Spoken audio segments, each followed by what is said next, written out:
Hey, good morning, everybody. How y'all doing? I appreciate that. Yes, sir. Yes, sir. Hey, so again, man, just thank you, Pastor Mark, as always, not just for the opportunity to preach today, but, we talked about this in the first service. Our partnership is a teenager now, 13 years. I've been on staff here at Epicenter Church, and so it's just an honor to be part of that. And it's, of course, an honor to be here with you guys today and share God's word. We're continuing our series, It Starts Here.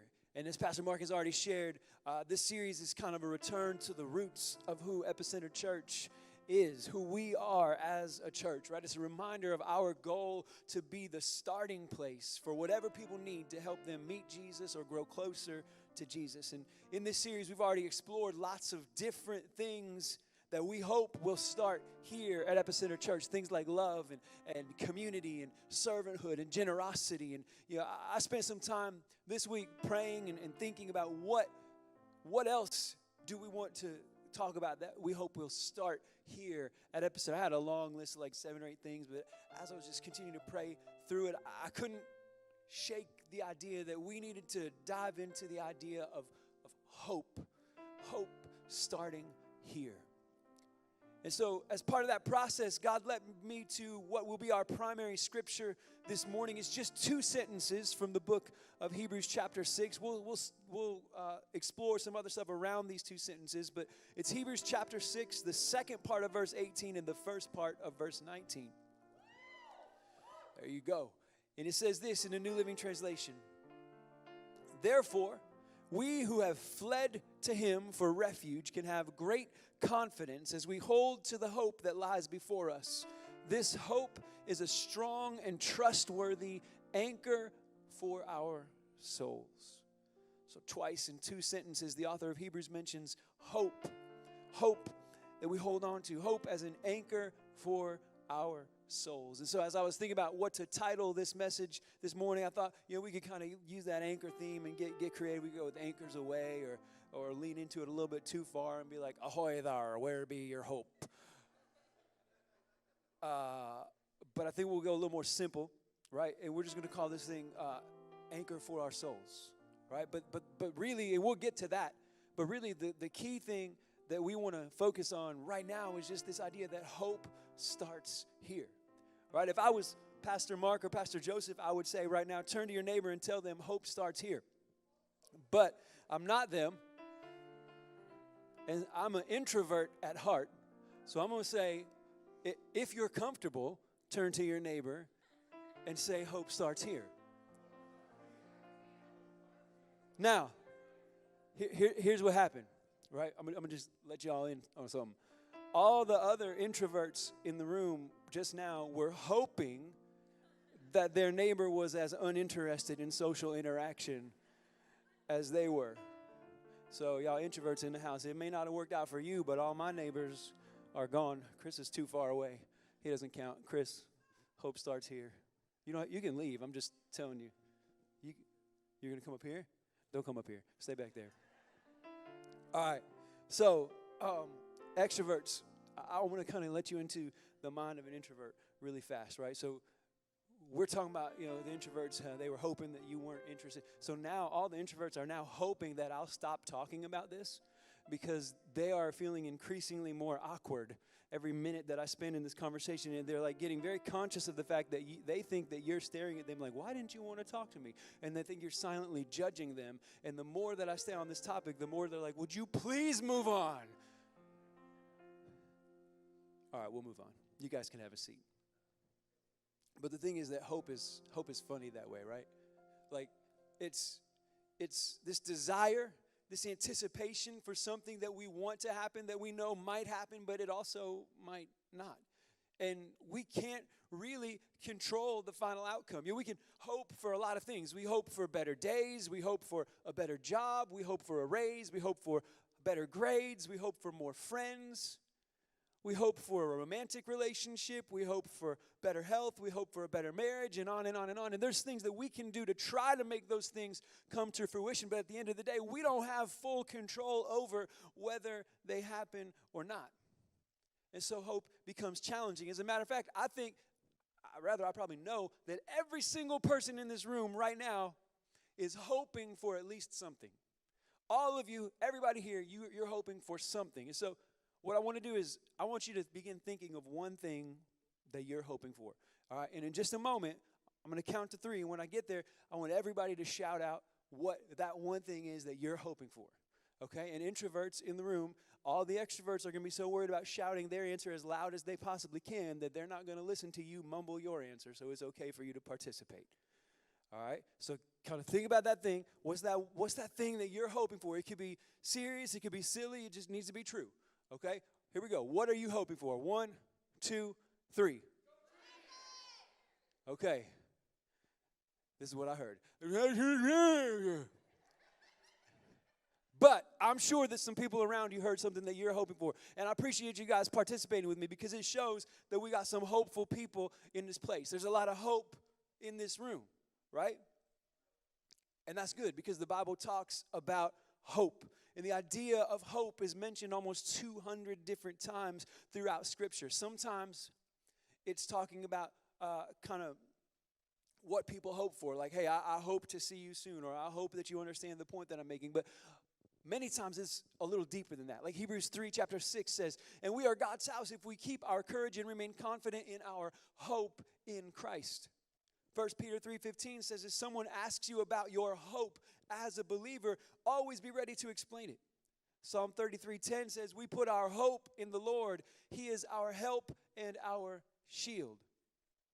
So hope is a powerful thing. People write songs about it. They make movies about it. For some people, hope seems like all they have. And for others, the weight of unrealized hope feels like it's slowly eating away at them. For some of us, hope comes really naturally. And for others, continuing to hope takes a lot of strength and motivation. Too much hope can lead to us romanticizing reality or being naive. And not enough hope can lead us to cynicism or bitterness. Hope points our hearts and minds toward the future that could be, motivating us to action. But hope that has not yet materialized can leave us feeling broken and abandoned. There's a delicate line, right, between waiting on a miracle and throwing in the towel, and that's where hope lives. And beyond the amount of hope that we might have, we have to be careful what kind of hope we're holding on to. A few minutes ago, we shared something that we're hoping for, right? And as we've established, hoping for things is good and healthy. And it doesn't have to be super spiritual, Jesus-y things. Like, there's a pair of shoes coming out next weekend that I've been waiting for like 4 months, and I hope that I get my hands on a pair. That's a hope that I have. But we have to make sure that we're not placing our hope in those things. Let me explain to you what I mean. As many of you guys may remember from a few weeks ago of me running my mouth about this, I am a fan of the Detroit Lions football team. Okay, I have been pretty much my whole life. Some people call it a generational curse, but it is what it is. And so a couple weeks ago, they had a chance to play in the Super Bowl that's happening tonight. And it would be the first time, not just in my life, but literally in the history of humanity, that the Detroit Lions have ever played in a Super Bowl. And so, obviously, I was hoping for them to win that game, right? Like, we sat down, and the whole family was cheering, and we were having a good old time. But if you have seen our food pantry or food drive signs out there with those pallets, you notice there's not a little blue lion on either of the papers. And so, as much as I hoped for that win in a big way, it didn't happen, right? Even though I had absolutely no control over the outcome, I was hoping that team would win. But my hope was not in the Lions winning a football game. Am I making sense? Right? Like, if I had put my hope in that, then I would be devastated, because placing our hope in something means that we have staked at least a portion of who we are on that thing. We've staked a portion of our identity, of our mental health, of our spiritual health, of our just overall general well-being. When we place our hope in something, we're saying, I need this to come through. And so Luke chapter 24 tells a story of these two guys walking from Jerusalem back to the village of Emmaus, and they're talking about all the events that have happened from Good Friday on to Easter morning. And all of a sudden, Jesus just kind of shows up and starts walking with them. But because of the Holy Spirit, they don't yet recognize who he is. And he's like, hey, guys, what's up? What y'all talking about? And like, you must be the only person in all of Jerusalem who doesn't know what's been going on, who know about the things that's been going on here. And Jesus, like, just playing dumb, like, what things? And so they say, the things that happened to Jesus, the man from Nazareth, they said. He was a prophet who did powerful miracles, and he was a mighty teacher in the eyes of God and all the people. But our leading priests and other religious leaders handed him over to be condemned to death, and they crucified him. We had hoped he was the Messiah who had come to rescue Israel. This all happened 3 days ago. I'm sure you caught that, right? They said, we had hoped, as in we used to, as in it's past tense, as in we no longer do. What happened here is their hope was not in Jesus, but in what they thought that he would do for them. Their great desire, the thing that they anticipated, was for Jesus to reveal himself as Messiah and bring the political liberation to Israel. They had placed their hope in an outcome and been left disappointed. To put it another way, they had placed their hope in what they wanted Jesus to do for them and not in who he was. A few verses later, Jesus kind of reveals himself to them as like, hey guys, it was me all along, and then disappears really fast. And they're like, what was that? But, through that experience, they realized that not only was he worth hoping in, but that he had come to save them in a way far better than just political independence. But that story, that instance kind of got me thinking and asking this question.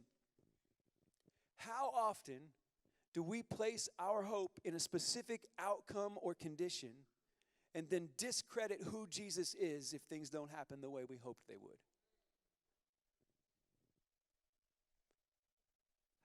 How often do we do that? I know that I have done it before because, and I talk about this a lot, but it was a pivotal moment in my life. And, before my daughter was born with a rare genetic condition, I would have sworn to you that my hope was in Jesus and not just in the kind of safe, comfortable, certain life that I expected him to provide me with.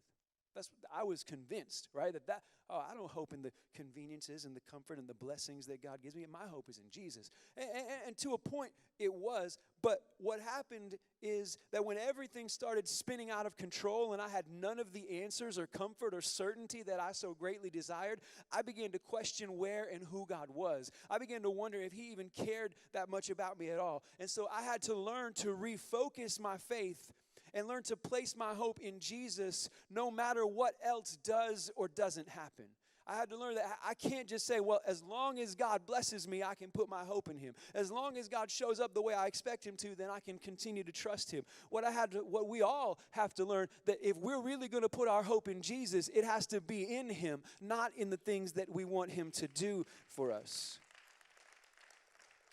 When our hope is placed in a specific outcome or lifestyle or situation or person or destination or circumstance, and then that hope goes unrealized, or even when it is realized and we're still left unfulfilled or feeling empty, we will feel like we're floating in the open sea in the middle of a chaotic storm, and that is why we need an anchor. So we'll go back to those two sentences from Hebrews 18 and 19 that we read at the beginning. It says, therefore, we who have fled to him for refuge can have great confidence as we hold to the hope that lies before us. This is a strong and trustworthy anchor for our souls. I know this is going to come as a shock to some of you guys, but I'm not really much of a boater. I've explained this before, but I am an avid indoorsman. Okay, and that means that the only boats that I've really ever been on are the ones that have bedrooms and dining rooms and air conditioning. They call those cruise ships. And that's about the extent of my boat knowledge, is where do you get on and off the cruise ship, and then you kind of forget that you're on a boat. But I am aware enough to know that an anchor, right, is a very important safety feature on a boat, especially in the ancient times when the book of Hebrews was written, when they didn't have things like motors in their boat. And so it's a really key safety feature. And so the author of Hebrews is saying to us, right, that placing our hope in Jesus is a way to keep from being lost in the storm, from crashing against the rocks of doubt and sinking into the depths of despair. Holding on to the hope that holds on to us is the only way to avoid feeling disappointed or unfulfilled. Placing our hope in Jesus gives us a strong and trustworthy anchor for our souls. And so some people would say, there you go, that's it. That's how you solve all your problems, just place your hope in Jesus. You know, I've been around churches and circles, religious circles, that would literally say, well, if you've got problems, you just need more faith. If you've got questions, that means you're just not hoping hard enough. But I don't really think that's the message that the author of Hebrews is giving us here. Because, in fact, I think that if everything was going to be fine, they wouldn't mention the need for an anchor in the first place. What I think the author of Hebrews is saying is, hey, y'all, buckle up, because life's coming. Right? Reality is coming our way. Challenges are coming our way. Difficulty, sickness, confusion, doubt, worry, all of these things are coming up on the horizon. So make sure you've got an anchor that's strong and trustworthy that you can hold on to. It's not a promise that, hey, listen here, y'all, as long as you put your hope in Jesus, you ain't ever got to worry about a thing. It's going to be all kinds of things that we're going to have to worry about. We just don't got to worry all that much if our anchor is secure. Right? So what I want to do for the next few minutes is I want you to kind of think of this message with me as one of those movies where they show you the end at the beginning of the film. You're like, oh, why is this happening? Or sometimes they do it in the middle, and that's really confusing, but I guess that's what I just did, sorry. But so we're going to come back to this idea of an anchor and really kind of emphasize what it means. But in order to do that, I feel like we need to kind of work backwards through some more of Hebrews chapter 6 to really understand what the author is saying, the kind of the who, why, and how of the idea of putting our hope in Jesus. And so first, we look at who, which is answered actually in one of the verses we've already read. It's the second half of Hebrews 6, verse 18. It says, therefore, we who have fled to him for refuge can have great confidence as we hold to the hope that lies before us. So, one of the really frustrating things about trying to write a sermon from the book of Hebrews is that the author of Hebrews kind of assumes that everyone reading the book knows all there is to know about ancient Israel culture and tradition and history and stuff. And so the author will make references to things that every audience, every reader, oh, they know that. I don't need to explain it. No, I don't know. I have to go back digging through this thing, and it takes a really long time to write a message from Hebrews. Pastor Mark was so kind as to come into my office on Thursday when I got stuff scribbled all over my whiteboard trying to figure this out. He's like, you picked the hardest chapter in the whole book. It's like, appreciate that, bud. You could have told me that yesterday.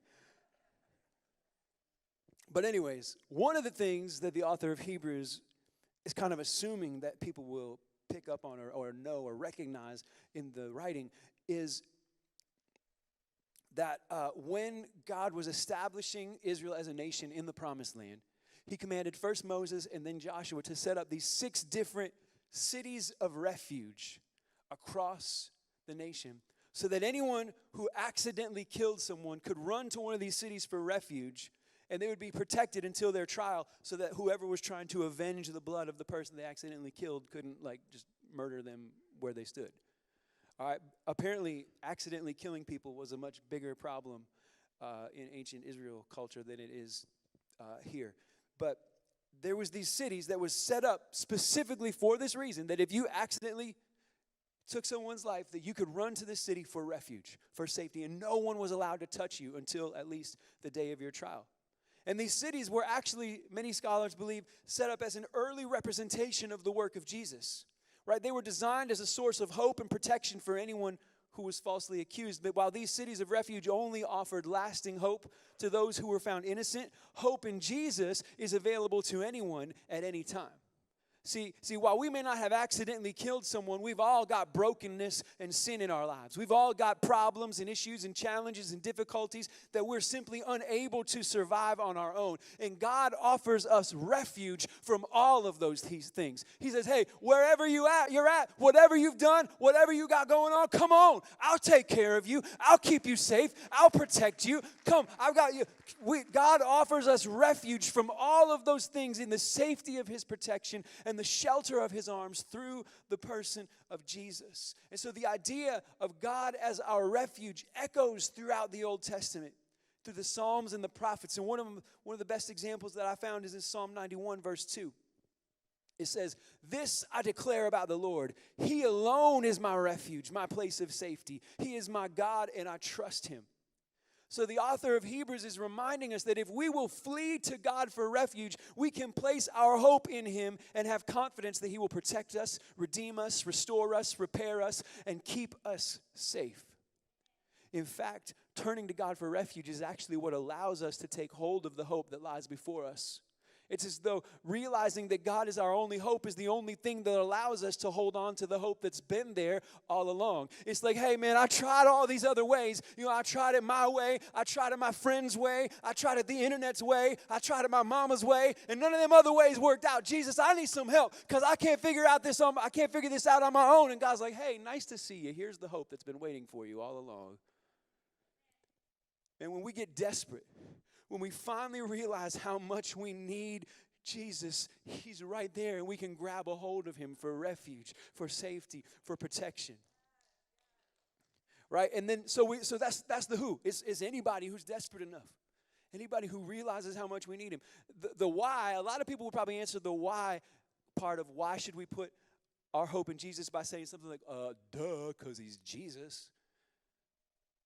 And honestly, that's really not that bad of an answer. Maybe a little rude, but,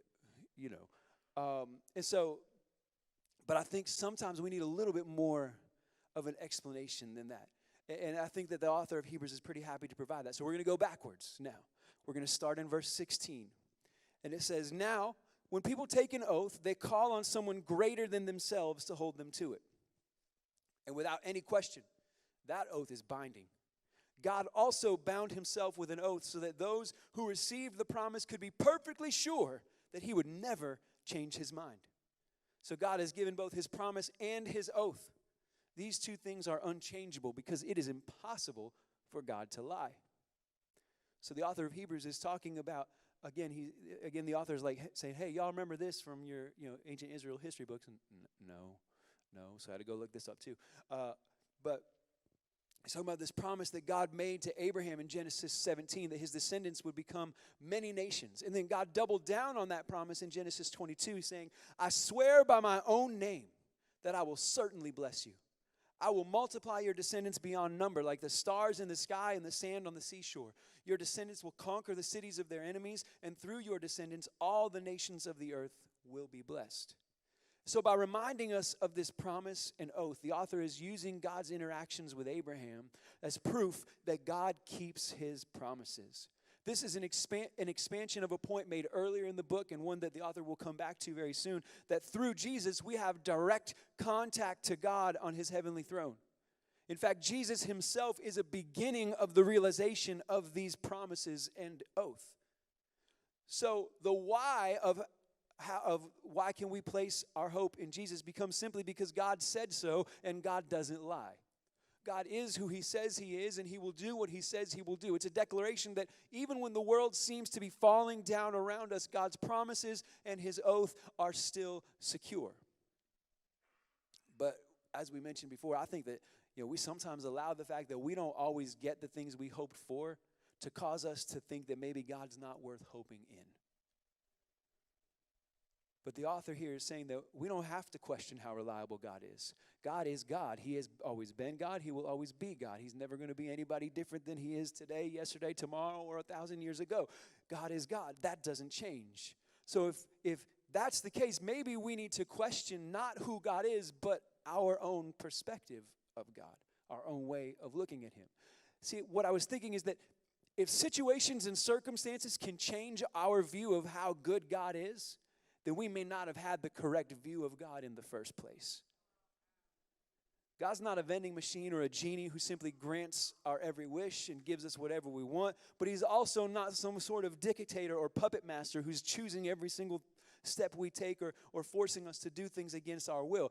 I'm going to be honest with you guys for a couple minutes. We're going to get real, really real here. I don't know why God allows pain and suffering. I honestly do not understand why some of the kindest and most loving people I have ever met have been faced with some of the most difficult circumstances. I don't know why there's so much brokenness and sorrow in our world. I haven't the slightest idea of why God doesn't choose to step in and stop some of this madness, because that is what seems to make sense to me, right? To wipe away all the wars and famine and trafficking and sickness and poverty and insecurity and all the other difficult things people face throughout their lives. I cannot stand here and tell you why God heals some sicknesses and not others, why some people's prayers are answered with yes and others receive no or not yet. I have seen and experienced and witnessed a lot of pain and a lot of doubt and a lot of questions. I personally have considered giving up hope, or at least putting my hope in something else a whole lot more than just once. But somehow, sometimes somewhere deep inside me, I still believe that Jesus is the answer. I still know that God keeps his promises, that he is worth hoping in. And over the last several years, God has really been working on me to change my perspective. Because so often we look at God from the perspective of, why aren't you doing things the way that I would do them? Clearly, my life is so perfect, and everyone should just follow my example because I have no problems at all. Okay.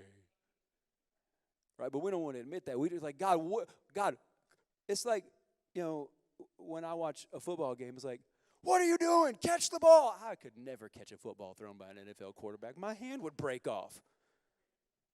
But I'm real happy to tell those guys what to do when they're, thousands of miles away, and I'm just yelling at them through my TV. But here we got God, and we're like, God, why aren't you doing things the way that I think that you should do them?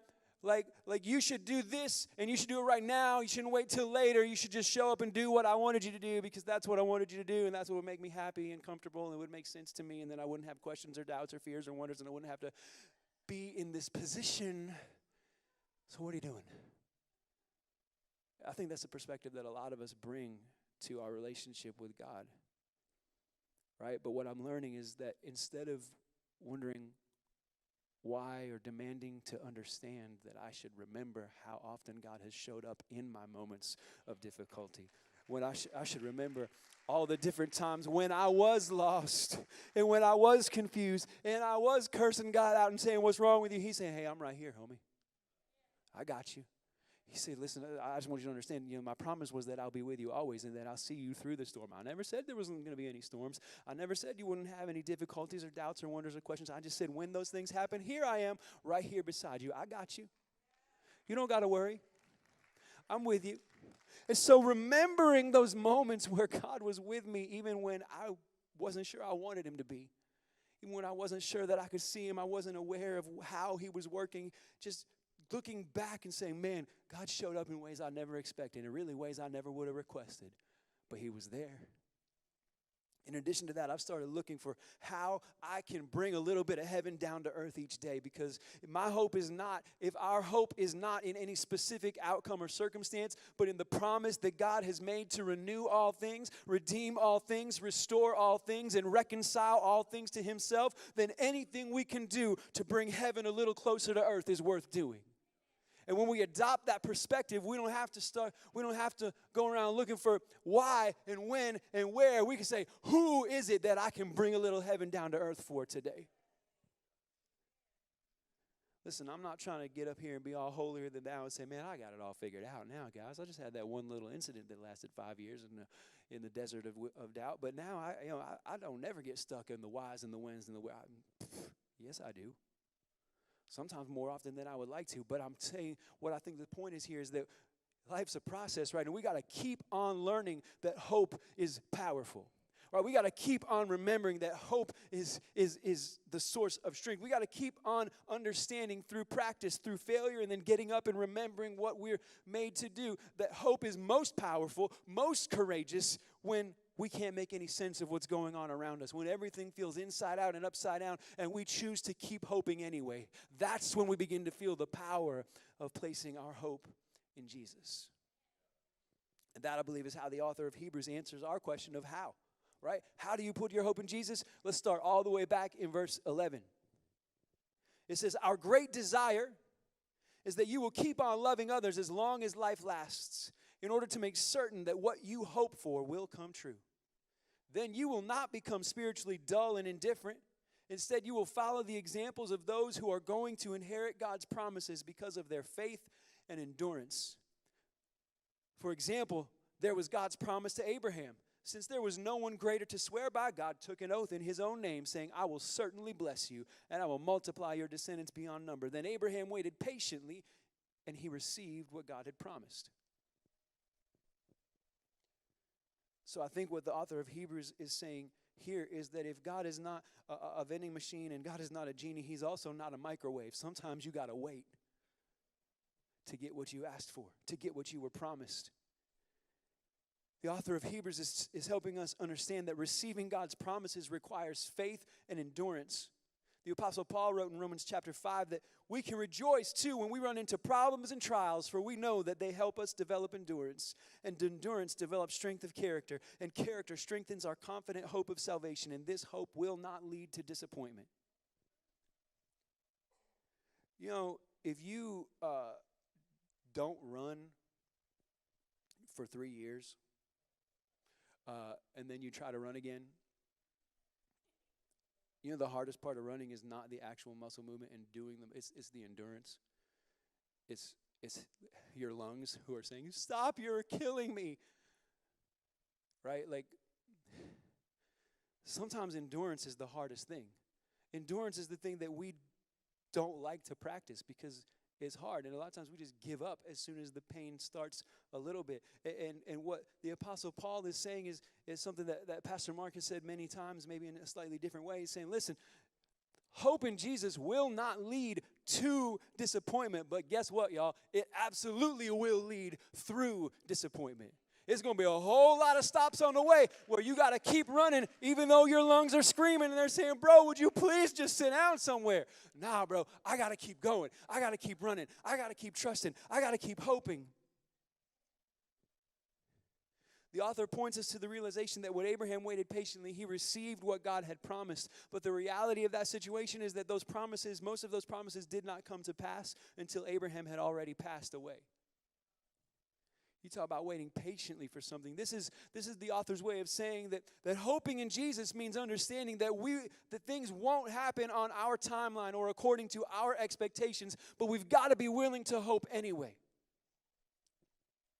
I think the author of Hebrews is also kind of leaning into this notion, right? This understanding that hope, by definition, is a little bit dangerous. Because inherently in hope hope is inherently accompanied by the acknowledgement that what we hope for may not happen. And what we're hoping in might let us down. The risk of hope is always somewhere between disappointment and devastation, but it always carries risk. And when we're willing to put our hope in something, it carries even more risk. Because again, when we hope in something, we're putting a little bit of ourselves in it. We're putting a little bit of our identity, our confidence, our livelihood in it. Say, I'm putting my hope in this, and if it lets me down, I'm in trouble. I think that the author of Hebrews chose to write in verses 18 and 19, therefore, we who have fled to him for refuge can have great confidence as we hold to the hope that lies before us. This hope is a strong and trustworthy anchor for our souls. I think they chose to write that because they understood that unrealized hope that hasn't happened yet, is something that always seems to be slipping through our grasp because it gets harder to hold on to every day that it doesn't happen. That's that endurance that we're talking about. And so those two sentences, though, they really kind of summarize everything we just talked about the last several minutes. It answers all three of our who, how, and who, why, and how questions. It says, who can put their hope in Jesus? Anybody who has fled to God for refuge. Anybody who's desperate enough to say, I got to hold on to you. Why should we do it? Because we can have great confidence that our anchor is strong and trustworthy, because God is who he says he is, and he does not lie. How do we do it? By holding on to the hope that lies before us with faith and endurance, mustering up the courage to keep hoping, even in the face of all the storms and doubt that swirls around us. I know we already talked about an anchor, and I know that I'm running out of time, but I need a little bit of help. I want to show you guys something. I want to illustrate this in a little bit of a different way. So I need 3 volunteers real quickly. I'm not going to volunteer anybody. Yeah, come on. You can just hang out right there at the bottom of the stage. All right, we got Paul. All right, come on. All right, so give me just a second. Y'all just chill right there. All right, so again, I'm not really a boater, but I do know that anchors have to be attached to something, right? Like in modern days, it's a chain. In ancient times, it would have been a rope. Okay, so we're going to do some. I'm going to have you grab this end right here, just one at a time for now. All right? And so, my rope got tangled up. Give me just a second. And so, what's happening is, right, I've anchored myself to you, and we're going to say that you are a specific outcome or set of circumstances, okay? And so when I anchor my life, my hope is in a specific set of circumstances. This is my OCD really bugging me right here with this knot. All right, I'm anchored in that specific set of circumstances, and then it doesn't come through for me. Let go. You gotta let go. You gotta let go for this to work. All right, let go. Okay. Great job, thank you. Okay. If it doesn't work, I almost broke our brand new LED wall. And that would be a real big problem. All right? It's not going to hold, because situations and circumstances, that anchor is not secure. All right? So Paul, you're going to be a person, right? Because my spouse would never let me down. My parents would never let me down. My pastor would never steer me astray. He don't make mistakes. If we put our hope in a person, man, we might could hold on a little bit longer, but eventually something's about to break. Appreciate it. All right? And here we are. Again, if I got to stop standing so close to that thing. I really don't want to break that. All right. You're going to be Jesus, okay? All right. Situations and circumstances, they're not strong or secure. People, we may trust them with everything we have, but they're going to let us down sometimes, right?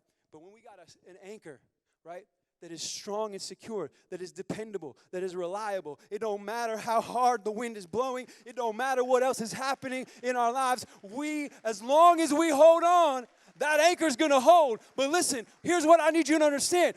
You got to hold on. Because if you let go, it doesn't matter how secure your anchor is, you're going down. That's why I think the author of Hebrews says, man, those of us who have taken refuge in God, we can hold on to the hope that lies before us because our anchor is secure. That doesn't mean there won't be storms. It doesn't mean the wind's not going to blow. It doesn't mean that things are always going to go the way we want them to. But our anchor is secure. It will never, ever, ever, ever, ever, ever let us go as long as we hold on. Stay right there. We're going to need you again in a second. Y'all stay right there too. And so I need to read you one more thing. This is Hebrews chapter 6, verses 19 and 20. It says this. This hope is a strong and trustworthy anchor for our souls. It leads us through the curtain into God's inner sanctuary.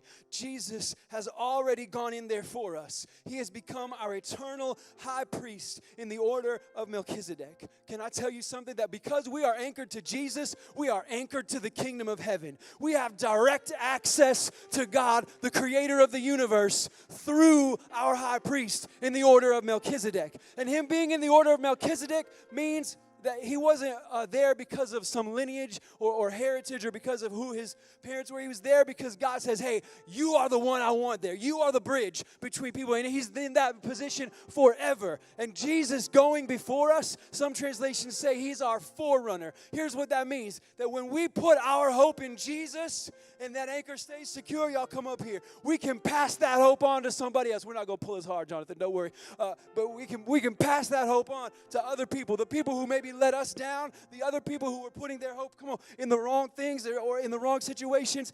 The anchor of Jesus is secure enough that it don't matter who we are or how many of us there are, how many problems we've ever had. That anchor is strong and trustworthy. We don't ever have to worry about the anchor letting go. All we have to do is hold on.